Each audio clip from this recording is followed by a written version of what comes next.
Hey everyone, I'm RV Maika, and welcome to my show, where nothing is sacred, but nothing is beyond saving either. And if there's one thing you should know about me right off the bat, it's that I love villains. Well, okay, I don't love villains, they're horrible people, but I do love talking about villains.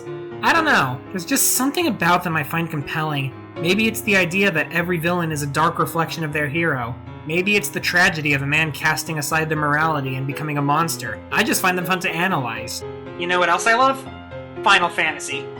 You see, when I was a little kid, Final Fantasy X came out. And ever since I played that, I've grown to have something of a special love for the Final Fantasy series. I've played pretty much every game in the series, the main ones anyway, and I loved all of them.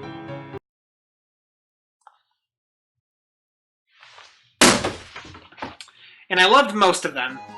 I mean, yeah, I don't love every game in this series equally, but Final Fantasy, to me at least, has always been more than the sum of its parts. It's been with me since childhood, and with Final Fantasy VII Remake on the horizon and Final Fantasy XIV still going strong, it's safe to say it's going to stick around for quite a bit longer. So I thought to myself one day, both of these things are things that I love talking about, so why not combine them? Which is why, all throughout the month of October, I'm going to be discussing the top 30 best villains that this series has given us.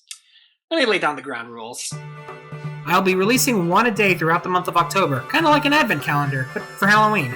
I actually did the same thing on my nerd blog last year that hasn't been updated in like half a year, but since then my opinions have shifted, and I feel confident enough to express them in video form now. There really aren't any rules about who can or can't be on this list other than as long as they're a villain or an antagonist from a Final Fantasy game, they're eligible. I am, however, going to impose a limit of 4 villains per game, otherwise they'd all be from 14.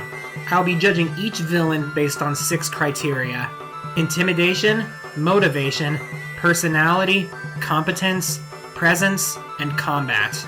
That's really all I have to go over for now, and I can't wait to get started proper. So, I hope you enjoy, and I'll see you tomorrow.